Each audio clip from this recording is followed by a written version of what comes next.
Hello ma'am, sir. Ayan, meron tayong nire-repair ngayon, indoor unit, evaporator. Ayan. Ang ginagawa namin dyan, pinalitan namin ng U-bin. Kasi ang U-bin niya dati dyan, bugbog na. Mayroon na mga hinang na repair na ng mga naunang technician sa amin. So pangatlo na pala ako dyan sa nagre-repair. Pero ang ginawa ko dyan, hindi ko na hininangan yung mga dating U-bin yan. Ayan, pinalitan ko na ng bago. At sa tamang pag-uusap namin ng customer, nagkasundo kami sa presyo. Yan, sabi ko palitan natin ng U-bin. Hindi naman ako pumayag na isang U-bin lang yung palitan kasi yun lang ang may leak. Sabi ko lahatin na natin ma'am, ganun din naman ang babayaran.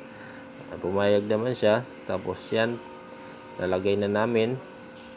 Hinihinang ko na 14 pieces po pala yan. Ang kapal niyan ay yung 0.28, yan yung ginagamit natin pang install. Ang size niyan 1/4. Ayan, dahan-dahan lang sa paglagay dyan ng silver rod para hindi tayo mabarahan. So ang ginawa namin dyan, pagkatapos namin hinangin, niligtis namin yan, tapos pininturahan. Yan, kabilaan po yan, pati yung sa ilalim pininturahan natin yan dahil hindi naman nagkaroon ng leak yun doon. So ayan. So ganyan lang tayo maghinang mga ma'am sir. Ayan, lipat tayo sa kabila kapag hindi komportable doon sa pwesto. Ayan.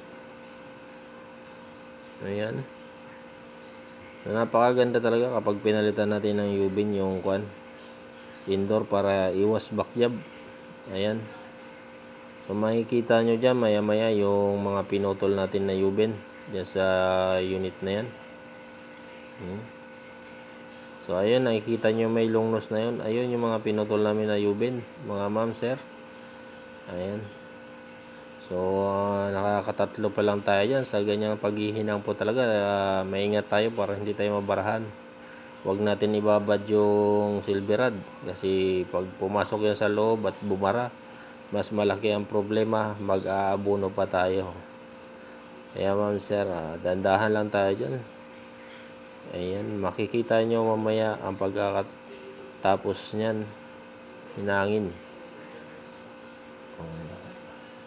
Sa gusto nga pala magpa-service sa amin, ipopost namin dyan yung pangalan ng namin, shop, tapos number para makontak nyo kami or matawagan.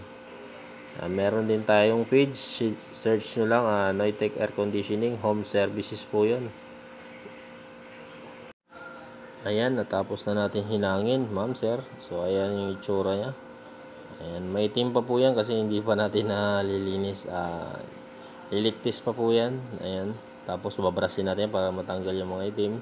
So ayan, pinapakita ko pala dyan yung mga pinutol namin. Ayan, makikita nyo yung mga hininang na yan. Ayan po yan. Ayan, naglalangis pa yung iba. Ayan po yung may mga leak. Ayan. So hanggang dyan na lang, PM nyo lang po kami or chat sa page, Noitec Air Conditioning Home Services. Hindi lang po aircon, kasama na po ang washing.